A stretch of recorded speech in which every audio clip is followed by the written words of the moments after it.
من المؤمنین رجال صدقوا ما عاہدوا اللہ علیہ، ایمان والوں میں سے ایسے لوگ ہیں، ایسے مرد ہیں، قرآن نے انہیں رجال کہا کہ ایسے مرد ہے۔ پتہ چلا کہ مرد وہ ہے جو اللہ کو راضی کرنے کے لیے ہر حد کو پار کرے۔ صدقوا ما عاہدوا اللہ علیہ، اللہ سے عہد کرے تو سچا کر کے دکھائے۔ فمنہم من قضی نحبہ، فمنہم من قضی نحبہ، ان میں سے بعض نے تو اپنا عہد پورا کر دیا، جام شہادت نوش کر گئے۔ مولانا حامد الحق صاحب شہید رحمۃ اللہ علیہ جو ماضی قریب میں شہید ہوئے، ان سے پہلے ان کے والد صاحب میرے استاد محترم مولانا سمیع الحق صاحب شہید رحمۃ اللہ علیہ جام شہادت نوش کر گئے۔ اپنے والد مولانا عبدالحق صاحب رحمۃ اللہ تعالی علیہ کے مشن پر ایسے گامزن ہوئے اور ایسے چلے، ایسے عظیمت کے راہی بنے کہ جام شہادت تو نوش کیا پر والد کا مشن نہیں چھوڑا۔ وما بدلوا تبدیلا، ان کے بعد ان کے بیٹے کھڑے ہوتے ہیں، مولانا حامد الحق صاحب عظیمت کے راہی بنتے ہیں اور اللہ کے ساتھ کیے ہوئے عہد کو سچا کر کے دکھاتے ہیں۔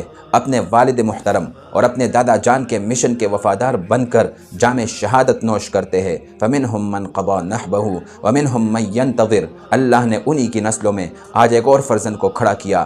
دشمن یہ سمجھتا ہے، قاتل تو یہ سمجھتا ہے کہ ہم نے ان لوگوں کو ختم کر دیا۔ اللہ کی قسم تم نے ختم نہیں کیا، کیونکہ دانہ تو وقتی طور پر چھپتا ہے۔ علامہ علی شیر حیدری شہید رحمۃ اللہ علیہ کی بات یاد آ رہی ہے کہ دانہ تو وقتی طور پر چھپتا ہے لیکن کئی گنا بڑھ کر نکلتا ہے۔ پہلے تو ایک مولانا سمیع الحق صاحب تھے، مولانا حامد الحق صاحب تھے، آج حقانیہ کا ہر فرزند اس مشن کو لے کر میدان میں کمر بستہ ہے۔ تم تو کہتے ہو کہ ہم نے ختم کر دیا، صفحہ ہستی سے مٹا دیا، اللہ کی قسم تم نے مٹایا نہیں، تم نے اس قافلے کو بڑھا دیا اور خود اللہ کے غصے کے شکار ہوئے۔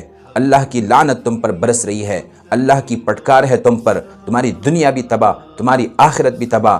ایک عالم کی قتل پر اللہ کا غصہ اتنا شدید ہوتا ہے کہ جب تک 35,000 لوگوں کو اللہ تعالیٰ نہ مارے تب تک اللہ کا غصہ ٹھنڈا نہیں ہوتا۔ قاتلو، اب تم اپنے سر کی خیر مناؤ، تم نے تو مولانا کو شہید نہیں کیا، مولانا کو زندہ کر دیا اور مولانا کے قافلے کو بڑھا دیا، کیونکہ یہ تو قرآن کا اعلان ہے وَلَا تَحْسَبَنَّ الَّذِينَ قُتِلُوا فِي سَبِيلِ اللَّهِ أَمْوَاتًا بَلْ أَحْيَاءٌ عِندَ رَبِّهِمْ يُرْزَقُونَ، جو اللہ کے لیے مارے جاتے ہیں، جو شہید کیے جاتے ہیں، انہیں مردہ گمان نہ کرو، یہ تو زندہ ہے۔ اللہ زندہ تو کھاتا پیتا بھی ہے، یہ کہاں سے کھاتا ہے؟ فرمایا عِندَ رَبِّهِمْ يُرْزَقُونَ، اللہ کے ہاں سے کھاتا ہے، رب ان کو کھلاتا ہے پھلاتا ہے۔ فَرِحِينَ بِمَا آتَاهُمُ اللَّهُ مِنْ فَضْلِهِ وَيَسْتَبْشِرُونَ بِالَّذِينَ لَمْ يَلْحَقُوا بِهِمْ مِنْ خَلْفِهِمْ، وہ کہتے ہیں یا اللہ ہمارے بھائیوں کو ہماری خوشخبریاں سنا۔ اللہ تعالیٰ ان کی خوشخبریاں سناتے ہیں، اللہ خوف علیہم ولا هم یحزنون، کہ نہ ان پر اللہ کی طرف سے کوئی خوف ہے نہ وہ غمگین ہے۔ یستبشرون بنعمت من اللہ وفضل وان اللہ لا یضیع اجر المؤمنین، وہ خوشخبریاں سناتے ہیں جو اللہ نے انہیں نوازا، اللہ ایسوں کے اجر کو کبھی ضائع نہیں کرتے۔ بربادی تمہاری ہے، قاتلو اپنے سر کی خیر مناؤ۔ کتاب سادہ رہے گی کب تک، کبھی تو آغاز باب ہوگا۔ کتاب سادہ رہے گی کب تک، کبھی تو آغاز باب ہوگا۔ جنہوں نے بستیاں اجاڑ ڈالی کبھی تو ان کا حساب ہوگا۔